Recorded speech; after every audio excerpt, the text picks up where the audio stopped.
10 โมงเช้า We will have Bible study this Saturday is coming start at 10. แล้วก็วันอาทิตย์เราจะเฉลิมฉลองวันแม่ And next Sunday we will celebrate Mother's Day. Please join us and come.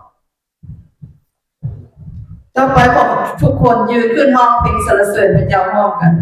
Please rise sing together. เพลงที่หนึ่งมอบทุกสิ่งแก่พระเยซู Give everything to Jesus.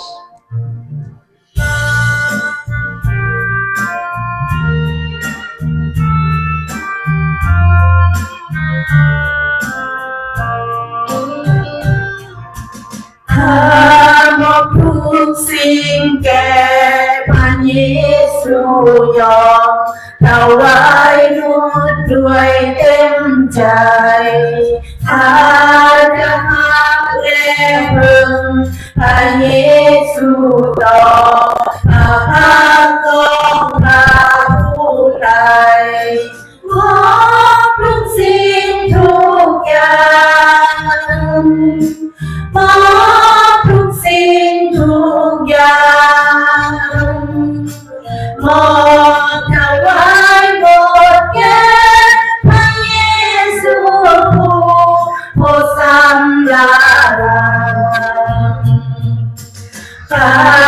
มอบทุกสิ่งแก่พระเยซูน้อมข้าต่อพระบาทความสุขโลกมี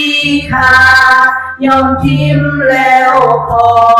พระองค์ทรงโปรดอาภามอ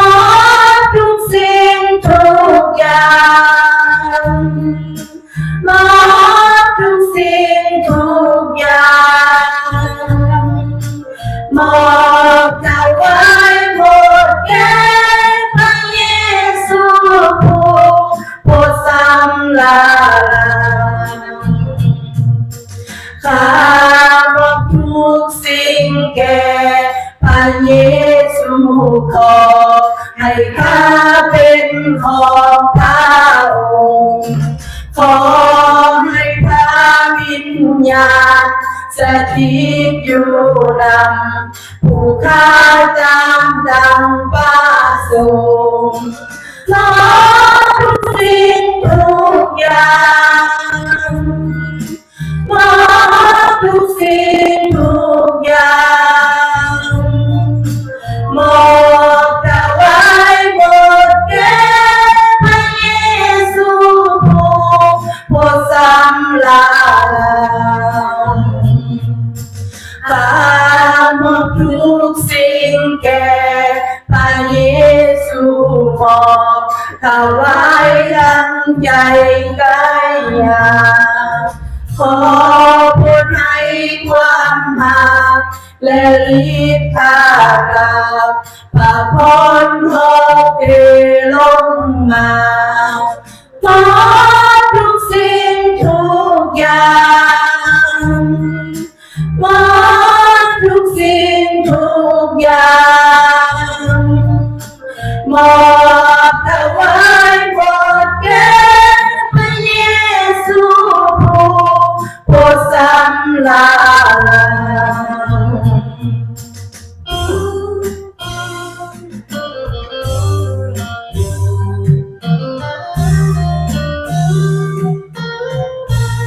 สรรเสริญพระเจ้าเพลงที่2โปรดส่องสว่าง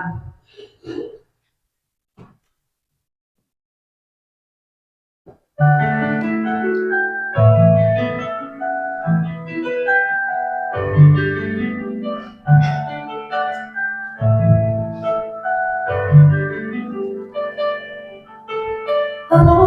ส่องสว่างเมื่อเราไปในมืดมิดโอ้เปิดตาให้ตาเห็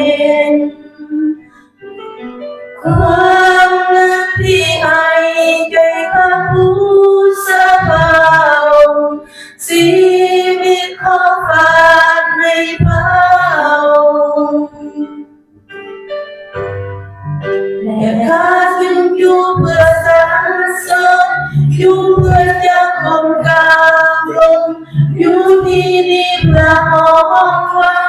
ทรงเป็นพระเจ้าเพราะพระองค์ทรงเป็นความรักพระองค์ทรงเป็นความดีทรงมหัศจรรย์ในชีวิตเรากษัตริย์ของข้าโอ้พระยกขึ้นสูงสุดทรงสว่างเหนือความเมืองเดิมยกทัพต้นสายเด็ดมาในโลกทรงสร้างยอมทุกทนทุกข์พอทรงหาและข้าจึงอยู่เพื่อสรรเสริญอยู่เพื่อจะบงกราบลงอยู่ที่มีพระองค์ว่าทรงเป็นพระเจ้าพระองค์ทรงเป็นความรักพระองค์ทรงเป็นความดีทรงมหัศจรรย์ในชีวิตเราและข้าจึงอยู่เพื่อสรรเสริญอยู่เพื่อจะก้มกราบลงอยู่ที่มีพระองค์ว่าทรงเป็นพระเจ้า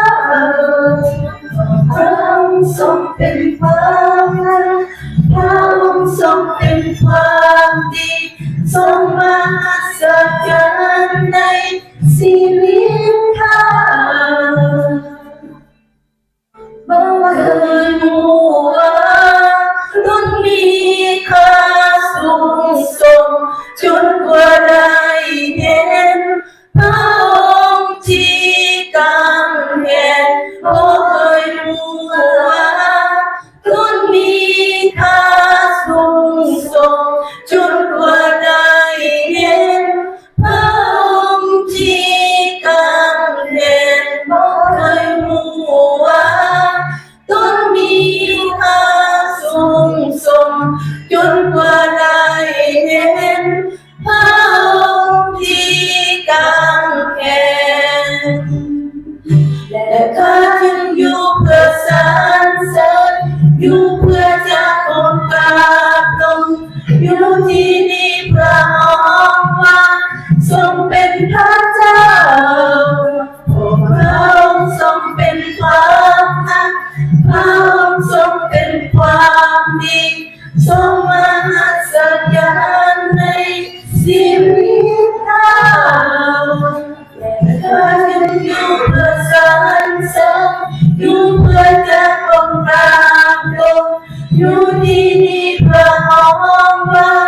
ทรงเป็นพระเจ้าโอ้พระองค์ทรงเป็นความรักพระองค์ทรงเป็นความดีทรงมหัศจรรย์ในชีวิตข้า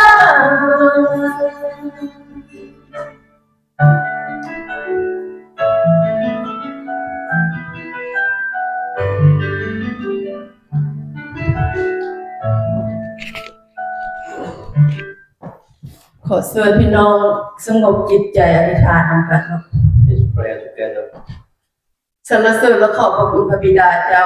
Praise to you and thank you. ลูกสรรเสริญและขอบพระองค์ในวันนี้ We praise to you, Father. ขอพระบิดาเจ้าทรงสถิตนำพาพวกลูก May you, Father, be with us and guide us. เปิดจิตเปิดใจพวกลูกทุกคน Open our heart and eyes ให้ลูกพวกลูกได้เข้าใจถึงข้อพระคำอันลึกลับของพระองค์ for us to understand your rules. เพื่อลูกพวกลูกจะนำไปใช้ในชีวิตประจำวันให้ถูกต้องตามน้ำพระทัยของพระองค์ For us to use every day according to your will. ขับไล่แนวคิดสิ่งชั่วร้ายทุกประการออกจากแนวคิดพวกลูกทุกคน Dry out every evil thing from mind and life.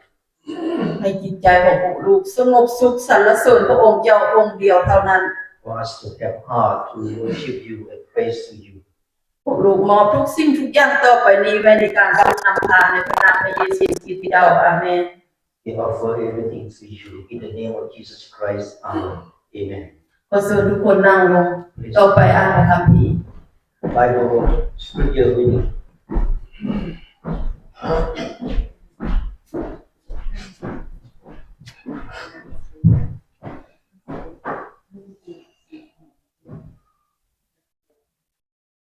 First scripture reading today, Psalm 30:9 through 10. Be gracious to me, Lord, because I am in distress. My eyes are worn out from frustration. My whole being as well, indeed. My life is consumed with grief, and my ears are groaning. My strength has failed because of my iniquity, and my bones waste away.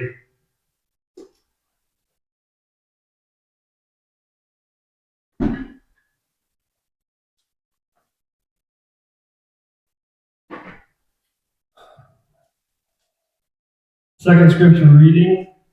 John 14, 1 through 9. Don't let your heart be troubled. Believe in God. Believe also in me. In my Father's house there are many rooms. If it were not so, would I have told you that I am going to prepare a place for you? If I go away and prepare a place for you, I will come again and take you to myself, so that where I am, you will be also. You know the way to where I am going. Lord, Thomas said, we don't know where you are going. How can we know the way? Jesus told him, I am the way, the truth, and the life. No one comes to the Father except through me. If you know me, you will also know my Father. From now on, you do know him and have seen him. Lord, said Philip, show us the Father, and that's enough for us. Jesus said to him, I have been among you all the time, and you do not know me, Philip? The one who has seen me has seen the Father. How can you say, show us the Father?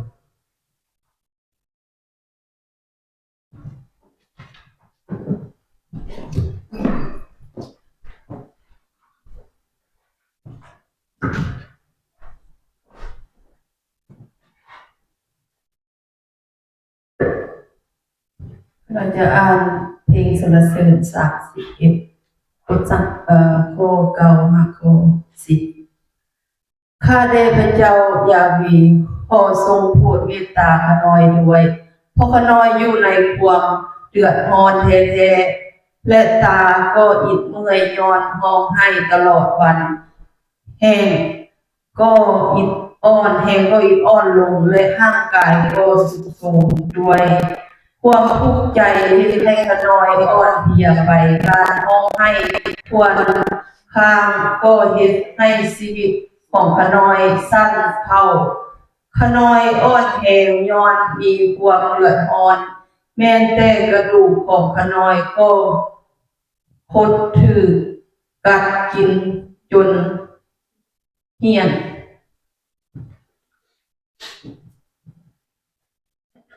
ต่อไปโยฮันบท14ข้อ1หาข้อ9ต่อมาพระเยซูได้บอกพวกสาวกของพระองค์ว่า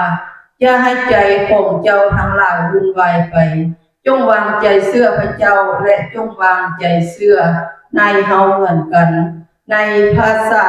พระบิดาเจ้าของเฮามีที่อยู่หลายบ่อนถ้าบ่มีเฮาคงได้บอกพวกเจ้าแล้วเพราะเฮาได้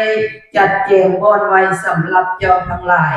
เมื่อเฮาไปจัดเตรียมบ่อนไว้สำหรับพวกเจ้าแล้วเฮาจะกลับคืนมารับเอาพวกเจ้าไปอยู่กับเฮาเพื่อว่าเฮา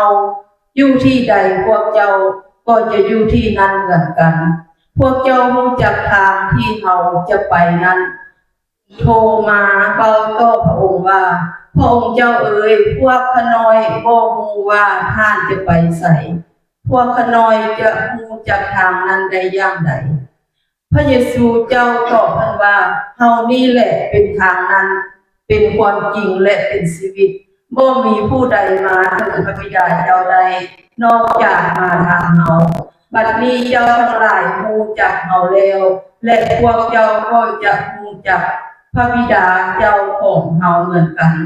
ตั้งแต่นี้ไปพวกเจ้าฮู้จักพระองค์และได้เห็นพระองค์แล้ว ฟิลิปเบาโต้พระองค์ว่าพระองค์เจ้าเอ๋ยโปรดให้พวกขน้อยได้เห็นพระบิดาเจ้า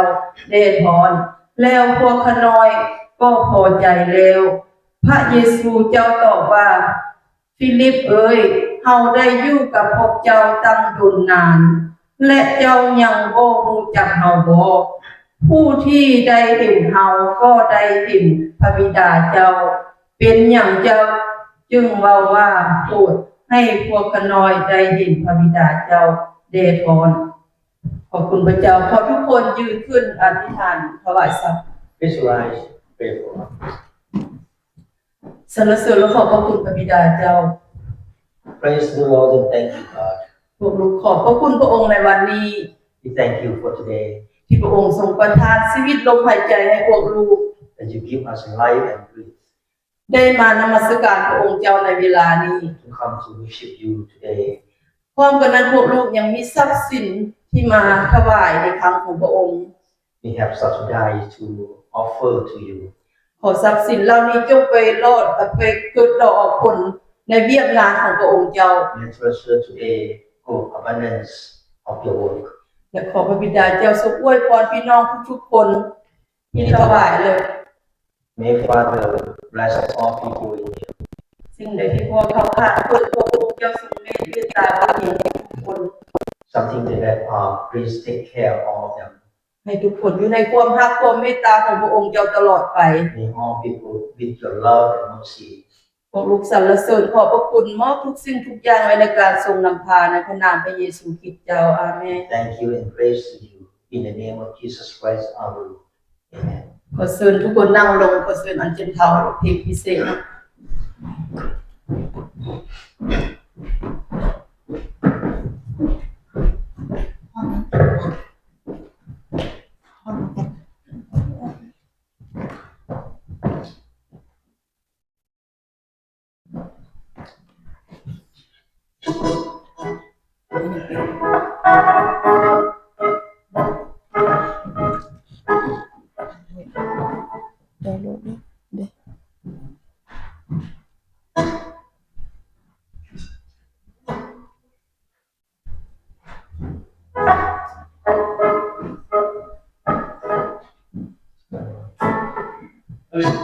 I'm gonna find another version of the same song.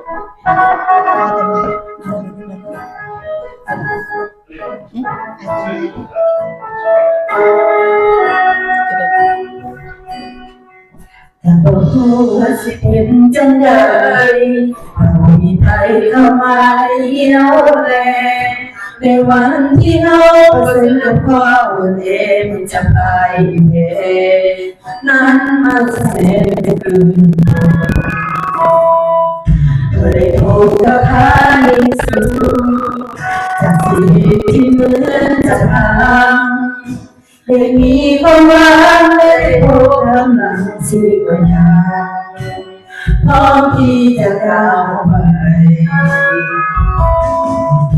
เขาคือลมหายใจ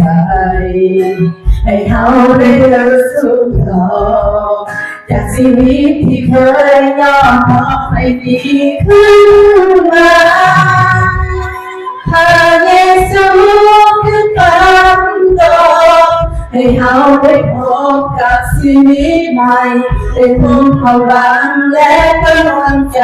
ซึ่งบ่มีผู้ใดจะเป็นเหมือนน้องพระเยซูและไม่ต้องแค่บ่มีผู้ใดที่จะยอมรับและทรงเป็นอยู่เพราะพระเยซูเป็นความหวังและกำลังใจ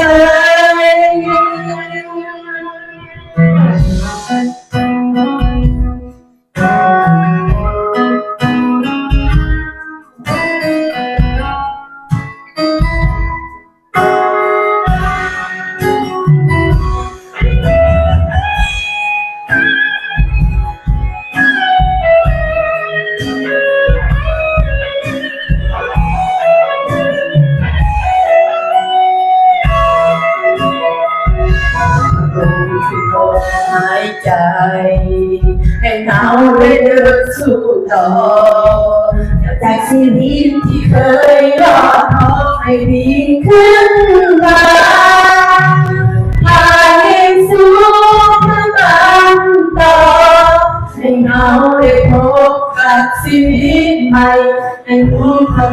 งและกำลังใจสมบูรณ์มีผู้ใดจะเป็นเหมือนน้องพระเยซูทั้งในกันแค้นบ่มีผู้ใดที่จะยอมตายและทรงเป็นอยู่เพราะพระเยซูเป็นความหวังและกำลังใจพระเยซูคือคำตอบให้เราได้พบกับชีวิตใหม่ได้พบความหวังและกำลังใจฉันบ่มีผู้ใดจะเป็นเหมือนพระเยซูคนไม่กับแขนบ่มีผู้ใดที่จะยอมตายและทรงเป็นอยู่เพราะพระเยซูเป็นความหวังและกำลังใจเพราะพระเยซูเป็นความหาชีวิตใหม่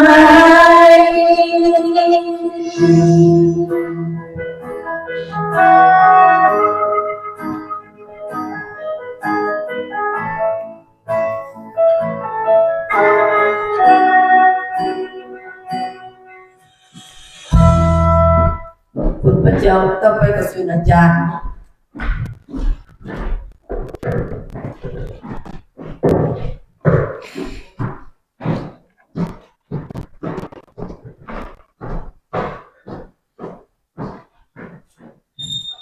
สบายดีพี่น้องทุกๆคน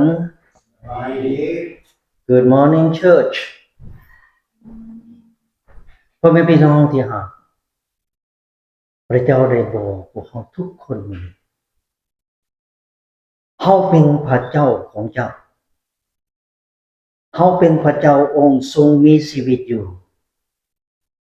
เฮาจะอยู่กับพวกเจ้าตลอดไป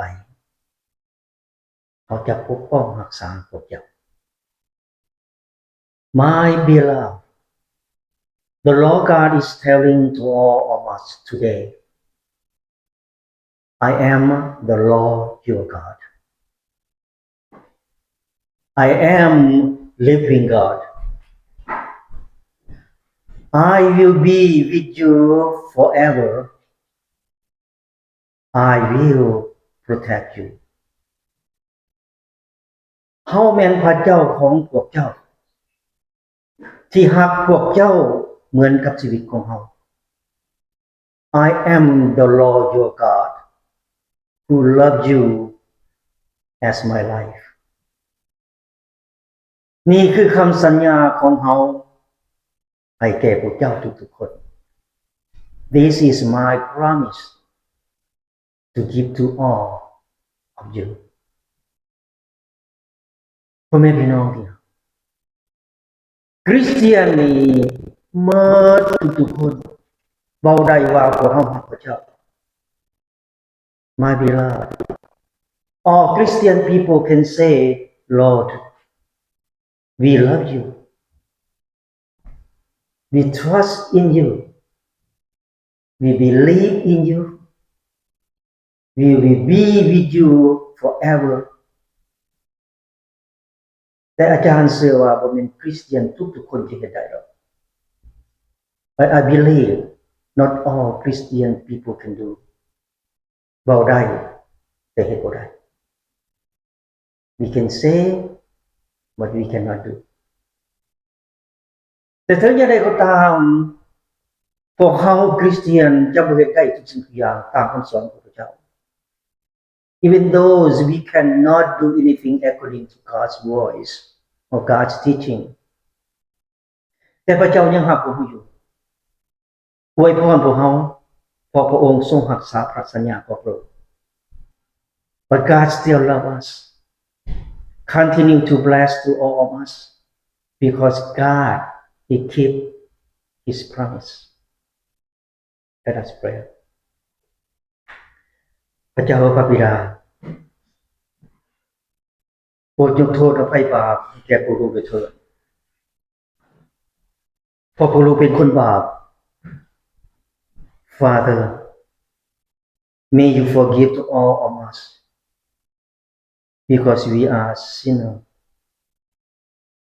หลายครั้งพวกลูกละเมิดต่อพระบัญญัติของพระองค์ Many times we violate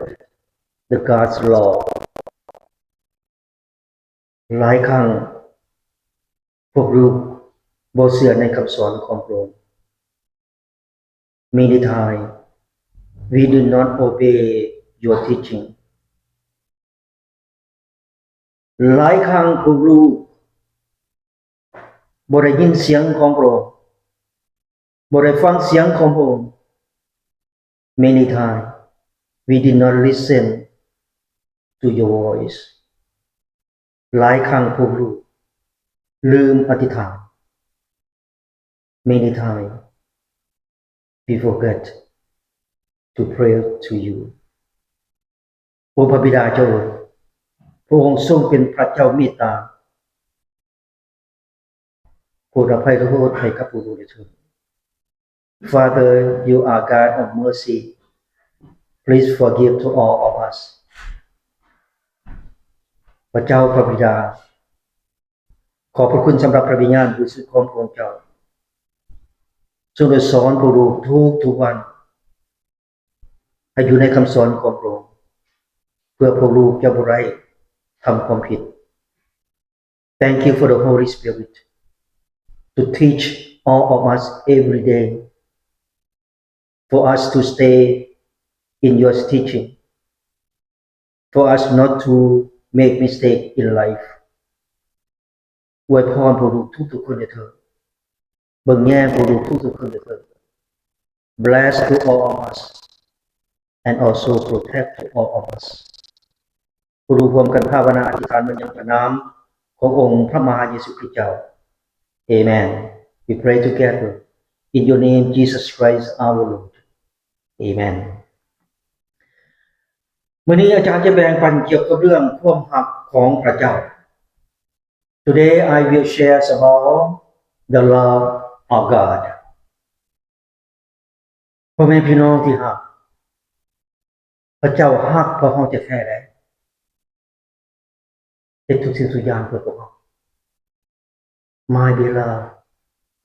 God He loves us He did everything for us พระเจ้าบ่ได้สร้างเราขึ้นมาให้เราเป็นคนชั่วอะไรพี่น้องฟังให้ดี God did not create us to be evil พระเจ้าบ่ได้สร้างพวกเราขึ้นมาให้เป็นคนตัวหยดหลบลวงและกามอารมณ์ God did not create us to be the liar people and passion พระเจ้าบ่ได้สร้างพวกเราขึ้นมา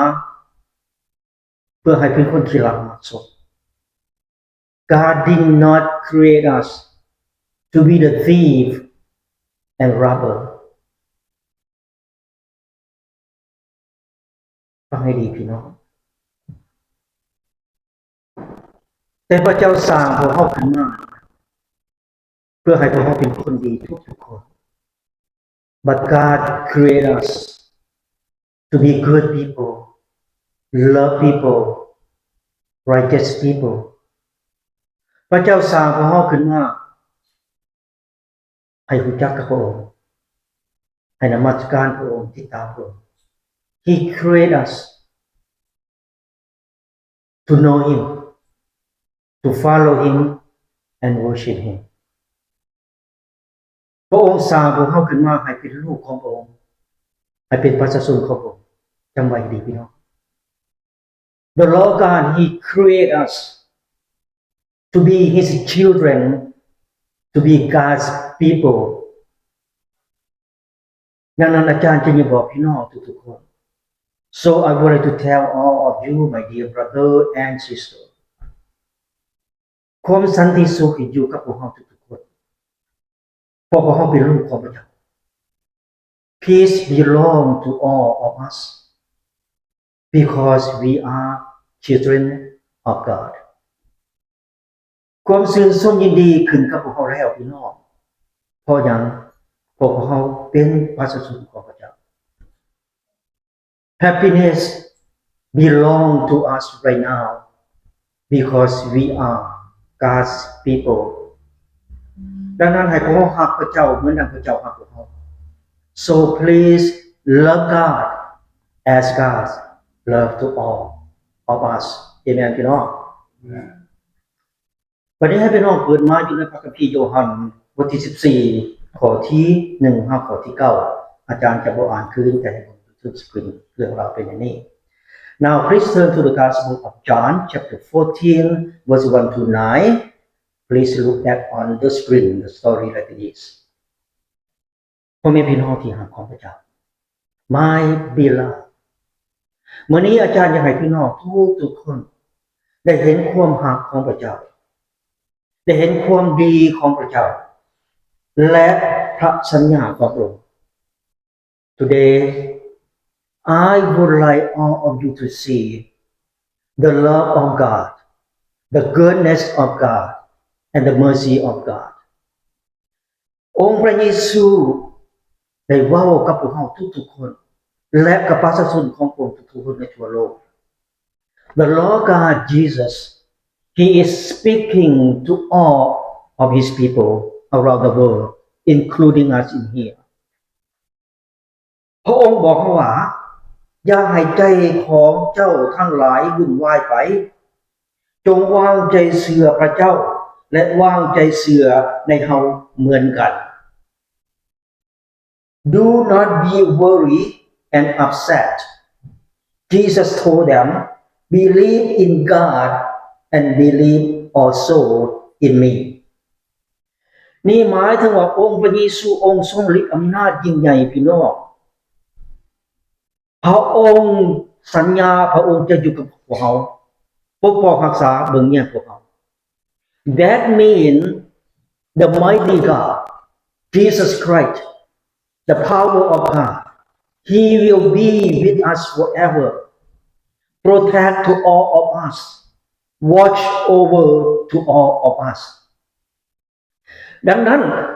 เพิ่นจะบอกให้เฮาบ่ต้องย้านสิ่งใดเลยบ่ต้องกังวลเพิ่นบอกนั้น So do not worry for anything I am with you I am with you That's what Jesus tell us right now แต่องค์พระเยซูต้องการให้พวกเราเฮ็ดคือให้พวกเราวางใจเชื่อในพระเจ้า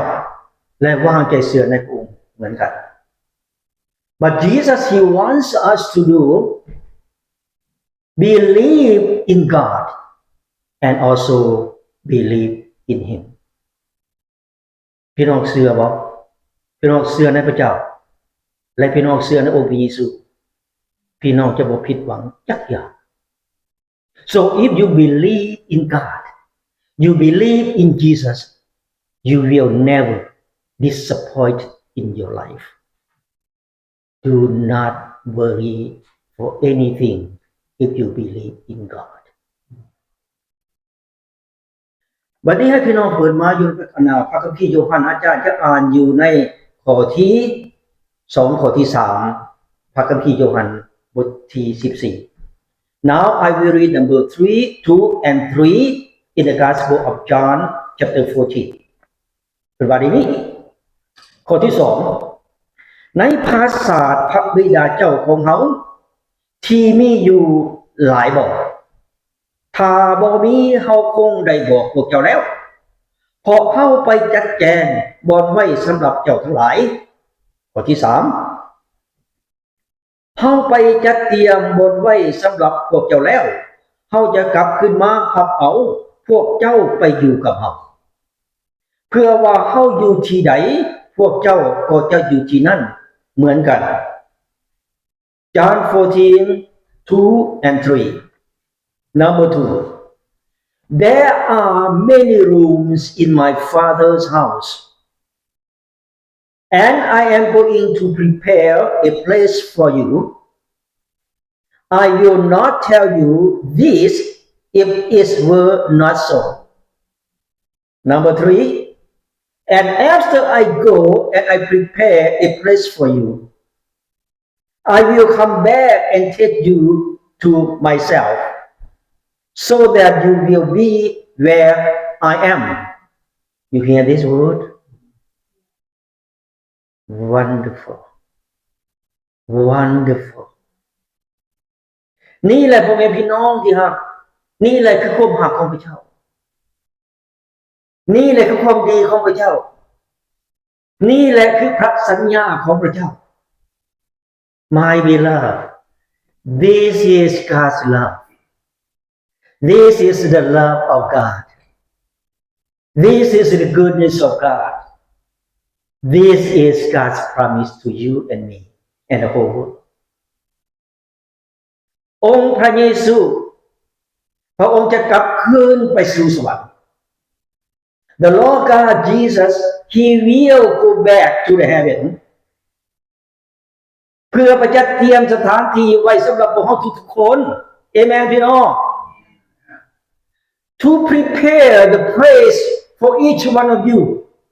and all of His people สถานที่นั้นพวกเราบ่เคยเห็นจักเทื่อแต่อาจารย์เชื่อว่าเป็นสถานที่ที่สวยงามที่สุดเพราะเพิ่นเว้าเรื่องภาษา We never seen before but I believe it will be beautiful place because Jesus talking about the palace of God Wonderful พี่น้องและองค์พระเยซูได้สัญญาต่อพวกเราเพราะว่าหลังจากที่พระองค์ไปจัดเตรียมสถานที่เป็นที่เรียบร้อยแล้วพระองค์จะกลับคืนมา And the Lord God Jesus He promised to all of us right now after He prepared the place for us He will come back to take us แล้วพระองค์สัญญาถึงดีว่าพี่น้องพระองค์อยู่ที่ใดพวกเราก็อยู่ที่นั่นเหมือนกัน And He promised to us so that you will be where I am ขอบพระคุณพระเจ้าพี่น้องนี่แหละให้พวกเราขอบพระคุณพระเจ้าสำหรับคุณดีความหักของพระองค์ที่มีต่อพวกเรา So thank you God for His love and His mercy and His goodness. He keep His promise.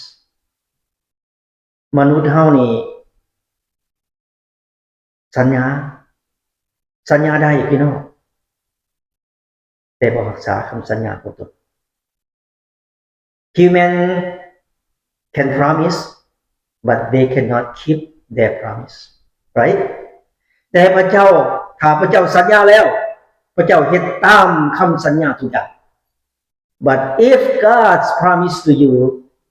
He keep His promise. He does whatever He promised to you. บัดนี้โทมาเป็นสาวกคนหนึ่งขององค์พระเยซูโทมัส one of Jesus' disciple เราเว้าต่อองค์พระเยซูว่าพวกข้าน้อยบ่ฮู้ว่าท่านจะไปไสพวกข้าน้อยจะฮู้ทางนั้นได้อย่างได Thomas said to Jesus, Lord, we do not know where are you going. So how can we know the way to get there? องค์พระเยซูตอบว่าอย่างไรเฮานี่แหละเป็นทางนั้นเป็นความจริงและเป็นชีวิตบ่มีผู้ใดไปฮอดไปถึงพระบิดาเฮาได้นอกจากมาทางนั้นเอเมนพี่น้อง Jesus said and answered to Thomas I am the way the truth and the life no one go to the Father except by me praise to the Lord praise to the Lord yes พี่น้องจำพระคัมภีร์ข้อนี้ได้บ่ดี I believe all of you can remember these verses องค์พระเยซูคือทางเดียวพี่น้องฟังให้ดีๆองค์พระเยซูคือทางเดียวเท่านั้นที่ทุกๆคนจะได้รับความรอด Jesus only one way for all people in the world to receive salvation no other way บ่มีทางอื่นมีทางเดียวคือทางของพระเยซู only one way the way of Jesus Christ remember this มีทางเดียวเท่านั้นที่พวกเขาจะได้รับความซึ้งสุขยินดีและความรักคือทางของพระเยซู only one way the way of Jesus Christ to have happiness peace and love no other way only one way the way of Jesus Christ ถ้าพี่น้องอยากมีความรักถ้าพี่น้องอยากเป็นคนที่สัตย์ซื่อให้เข้ามาในทางขององค์พระเยซู if you want to be the love people if you want to be the righteous people please come to the way of Jesus Christ only one way to save your life no other way I learned I already know in my life Jesus saved my life because I walk in this way Jesus saved my life from evil to be good people to be good man you too please come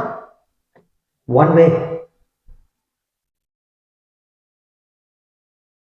your choice อยู่ในโลกนี้มีหลายเส้นทางแต่มีทางเดียวคือทางของพระเยซูที่จะช่วยชีวิตของพี่น้อง We have so many different ways in this world but only one way the way of Jesus Christ can save your life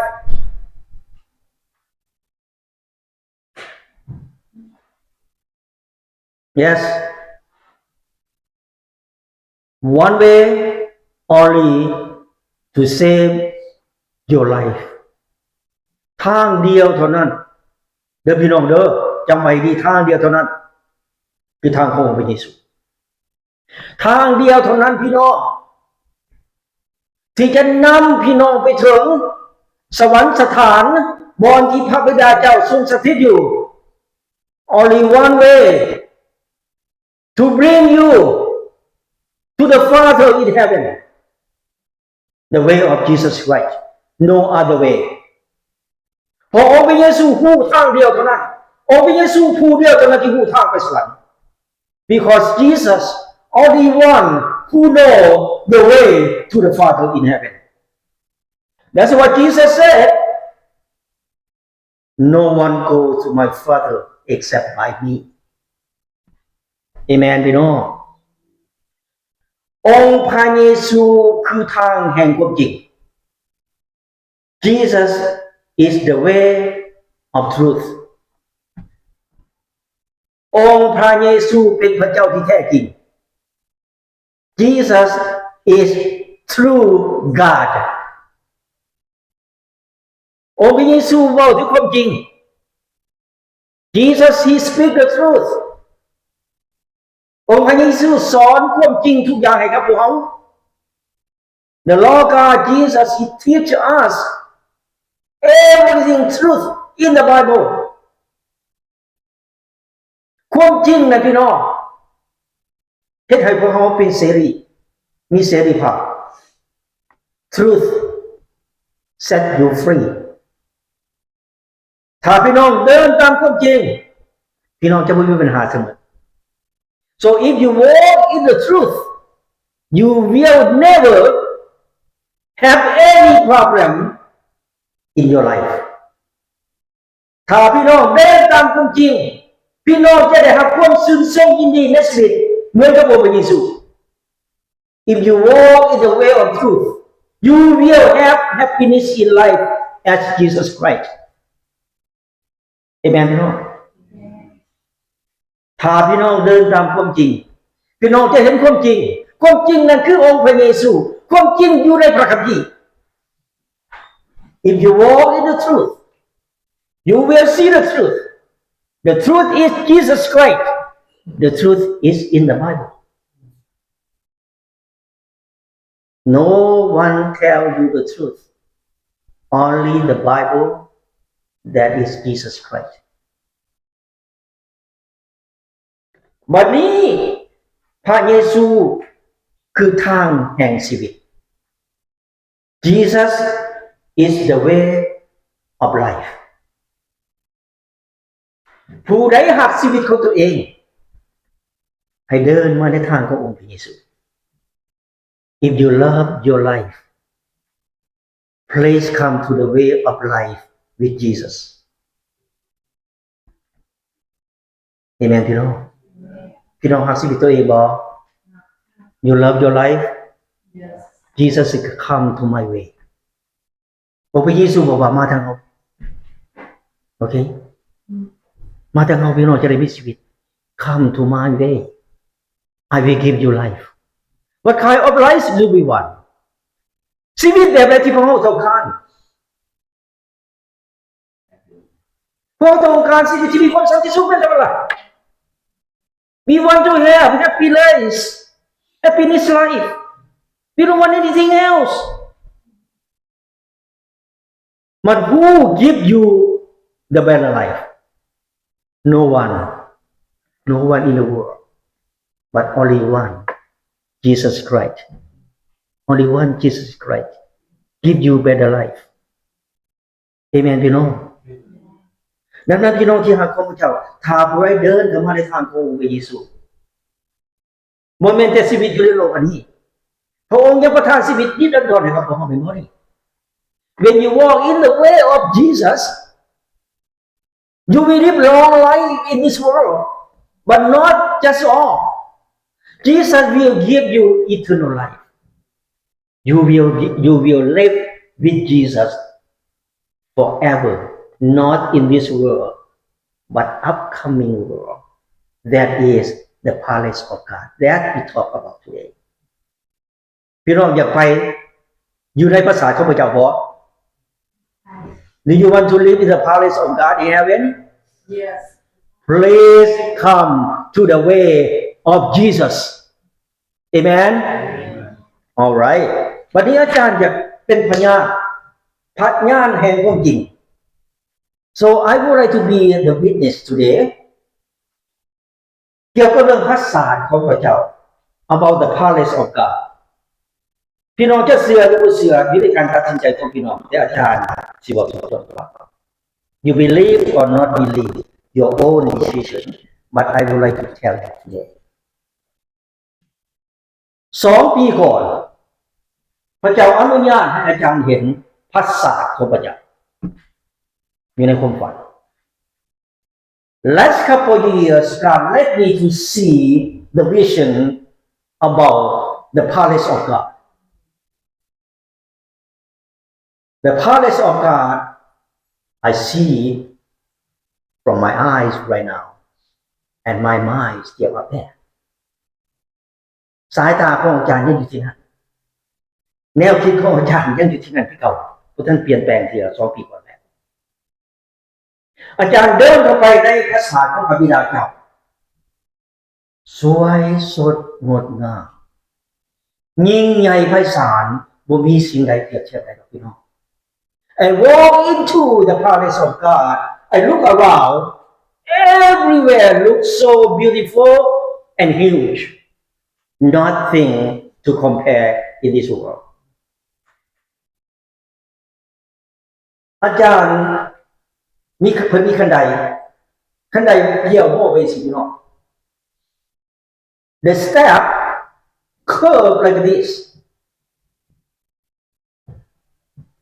แล้วดูได้ค่าที่เขาจับคันใดนะเป็นเหตุโดยเงินโดยคำอาจารย์ผู้ซื้อหลายสื่ออาจารย์ผู้แต่เงินคำกับเพชรอาจารย์ผู้แต่3 อย่างเท่านั้นเหลือนั้นอาจารย์ผู้มันหลายผู้ I know only the rail made by gold, silver and diamond. I know only 3 things.Gold, silver, and diamond. Rest of them,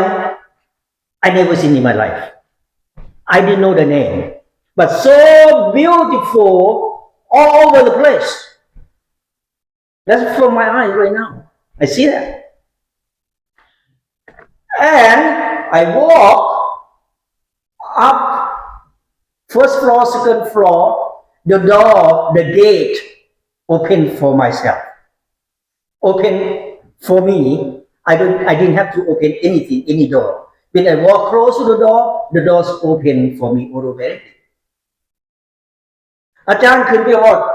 ชั้น113 I went up to 113th floor. I stopped there. อาจารย์หยุดอยู่ในชั้น113 อาจารย์อยู่ที่นั่นแต่อาจารย์นะแนบเบิ่งทึกๆนะยังมีหลายชั้นเต็มอยู่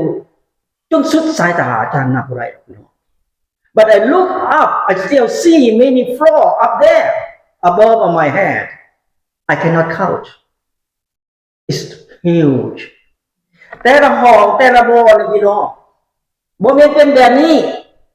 สวยสดงดงามทุกวันทุกทีพี่น้องจะเห็นพี่น้องบ่จะกลับไปมา Everywhere looks so beautiful. When you go there, you don't want to come back. So nice, very nice. It's my eyes right now, พี่น้องอาจารย์เห็นอยู่ในนี้และอาจารย์จึงเข้าใจว่าพระเจ้าจะให้อาจารย์อยู่ชั้น113แต่ว่าอาจารย์บ่ฮู้ห้อง I believe God will let me stay at 113th floor, but I did not know the room, which room I will live. But I know exactly 113th floor. อาจารย์บ่ได้ตัวพี่น้องดังนั้นอาจารย์ที่จะบอกพี่น้องพระคัมภีร์เพิ่นเว้าบ่นี้เรื่องภาษา So the Bible today talks about the palace of God. Exactly what I dream. That the vision I see. I not lie to you. I tell you the truth. That's why มื้อนี้อาจารย์จะบอกพี่น้องทุกๆคนอย่าไปประสาทบอกพี่น้องให้ติดตามทางของพระเยซู So if you want to see the truth, the palace of God, Jesus Christ, please follow Jesus Christ. One way, only one way to go to the Father in heaven. Amen, พี่น้อง Okay. โทมัสบ่เห็นองค์พระเยซูจักเทื่อบ่รู้จักทางที่จะไปเนาะ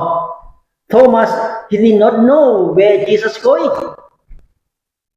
แต่เดี๋ยวนี้เรารู้ว่าพี่น้อง Now we know where we are going Jesus one way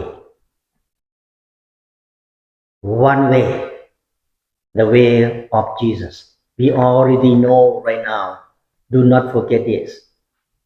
all right God bless to all of you my dear brother and sister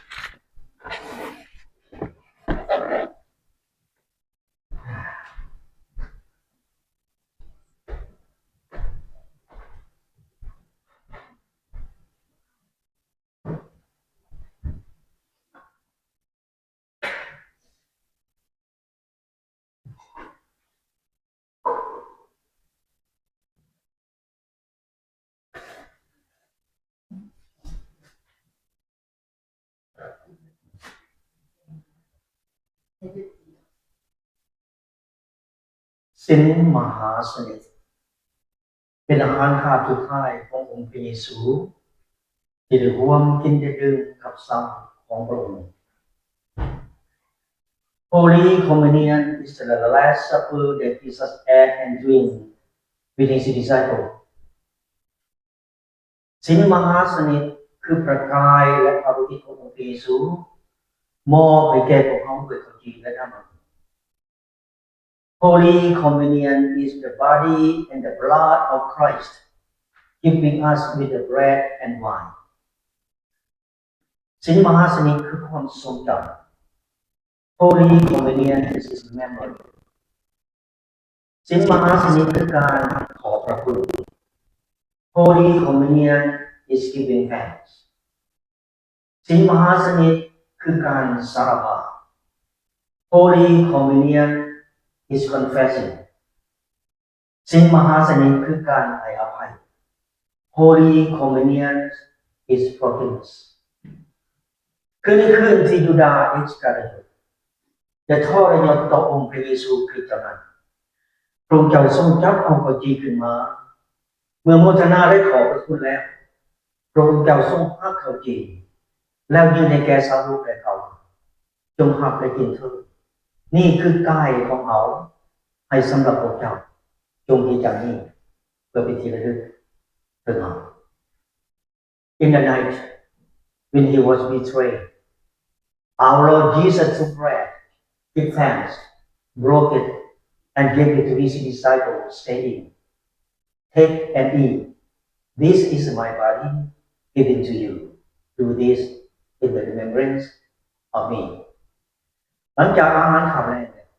พระองค์เจ้าทรงจับเอาจอบขึ้นมาด้วยอาการอย่างเดียวกันได้ทอดจอบนี้เป็นจอบแห่งพันธสัญญาใหม่ด้วยเลือดเพื่ออภัยความผิดบาปเมื่อพระเจ้าดื่มจากจอบนี้เมื่อใดจงดื่มเพื่อเป็นที่ระลึกถึงเรา Again after the supper he took the cup gave thanks and gave it for all to drink saying This cup is new covenant with my blood, shed for you and for all people for the forgiveness of sin. Do this in the remembrance of me. Let us pray. พระเจ้าพระบิดาพระองค์ทรงเป็นพระเจ้าของทุกคน Father, you are our God. เป็นพระเจ้าที่ยิ่งใหญ่มีฤทธิ์อำนาจทุกอย่าง You are mighty God and powerful God โอ้พระบิดาเจ้าขอให้ฤทธิ์อำนาจของพระองค์ทรงไหลเข้าไปในข้าวจีและน้ำมัน May your power the greater flow into the bread and wine ขอให้ข้าวจีและน้ำมันเป็นสิ่งที่ศักดิ์สิทธิ์May the bread and wine become holy เมื่อผู้รู้ได้กินและได้ดื่มประกายและพระฤทธิ์ของพระองค์ขอให้ผู้รู้ได้อยู่ในความทรงจำตลอดไป When we eat your body and drink your blood may all of us here remembering you forever ผู้รู้ร่วมกันภาวนาอธิษฐานในนามขององค์พระมหาเยซูคริสต์เจ้า Amen We pray together.In your name, Jesus Christ, our Lord. Amen.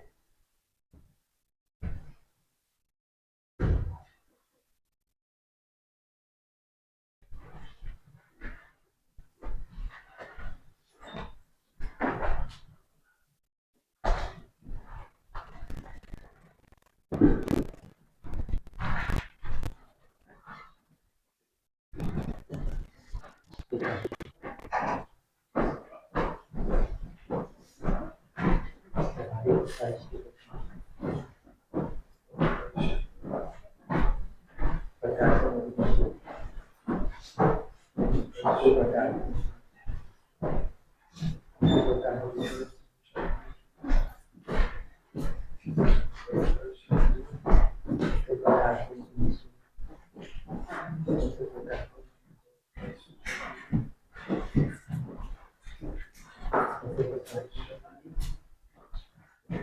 This is the body of the Spirit.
ขอเชิญพี่น้องยืนขึ้นห้องเป็นสรรเสริญยาวห้องแบบ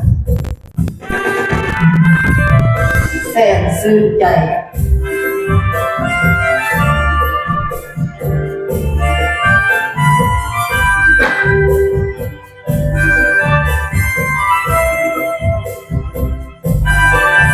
ซึ้งใจ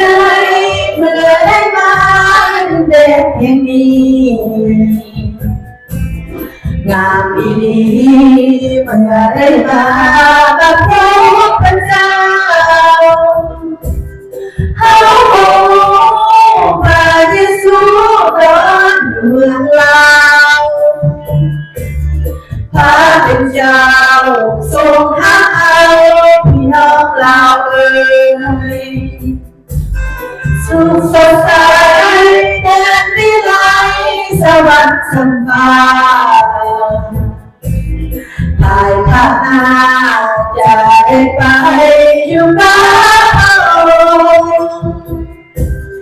ผู้ทรงสร้างโลกทั้งหลายให้สวยงดงามส่วนสวรรค์สถานะยิ่งใหญ่เฮาสู่สดใสจะได้มาชีวิตอันใหม่สู่สดใสในวันที่ชีวิตสิ้นลายน้ำใจจงทำลายให้รักใหม่ส่วนที่เอาคงได้ดีแต่ความสุขเอ่ย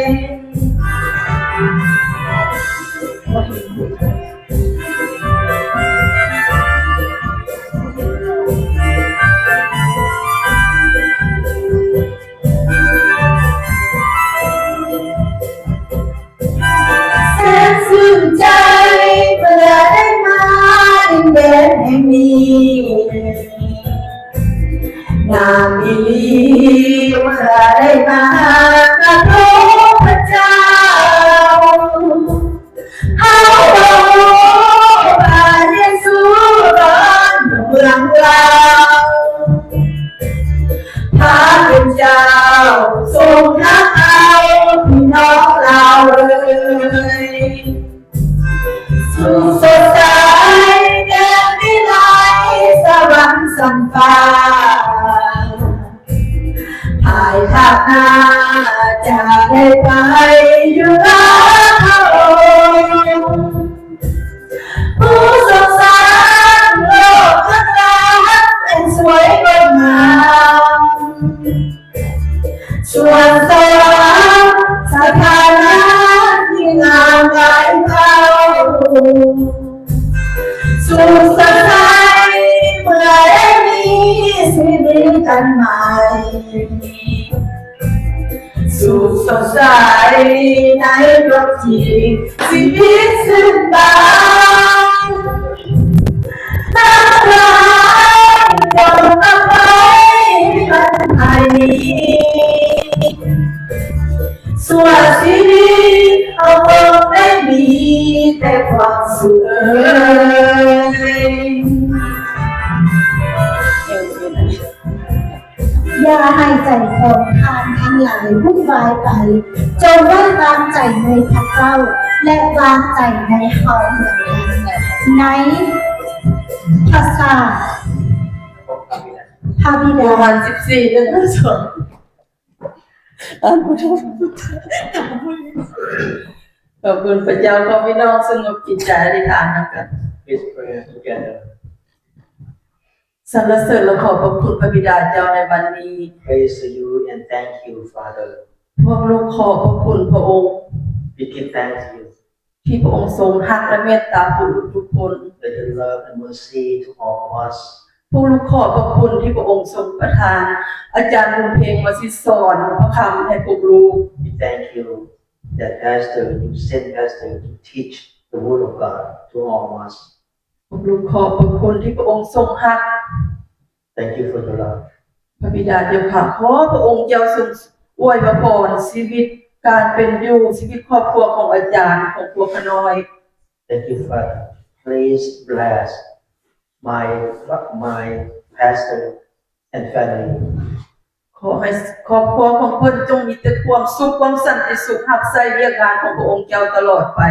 May his family have peace, happiness, and serve you forever.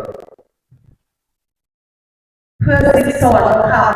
ล่อเลี้ยงจิตวิญญาณของผู้ลูกทุกคนให้เข้มแข็ง To teach us and the Holy Spirit of God be with all of us, strong and healthy, เพื่อผู้ลูกจะไม่ได้ลงเดินทางผิด for us to walk in wrong way. เพื่อผู้ลูกจะมีความเข้มแข็งต่อสู้กับมารซาตานแต่ละมือแต่ละวัน For us to have strong and fight against devil and Satan. จะบ่มีอีหยังมาแยกพวกลูกออกจากพระองค์ใด Nothing to separate us from you. พระองค์ทรงเฮ็ดได้ทุกสิ่งทุกอย่าง You can do everything. พระองค์ทรงเบิ่งพวกลูกอยู่กับพวกลูกตลอดเวลา You watch over us and be with us all the time. สิ่งใดพวกลูกล่วงเกินพระองค์ในการเว้าจาในการกระทำ It's something that we against you speak and work. ขอพระบิดาเจ้าทรงเมตตาอภัยโทษให้พวกลูกทุกคนด้วยเถิด May you, Father, mercy on us and forgive to all of us. พวกลูกขอบพระคุณที่พระองค์ทรงเมตตาอภัยโทษให้พวกลูก We thank you. You forgive to all of us. ขอบพระคุณมอบทุกสิ่งทุกอย่างไว้ในการทรงนำพาในพระนามพระเยซูคริสต์เจ้าอาเมน Thank you. We give you everything in the name of Jesus Christ. Amen. ต่อไปขอเชิญอาจารย์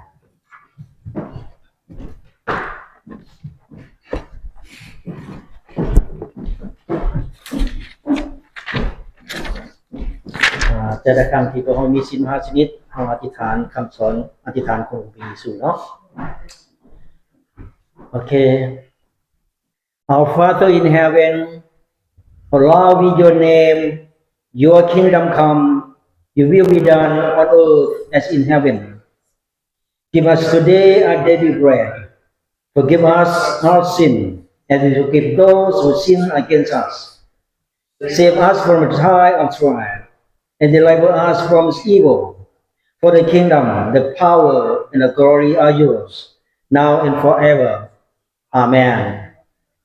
The Lord bless you and keep you. The Lord face shines on you with grace and mercy. The Lord look upon you with favor and give you peace. In the name of the Father, the Son, and the Holy Spirit. Go in peace and serve the Lord. Thank you.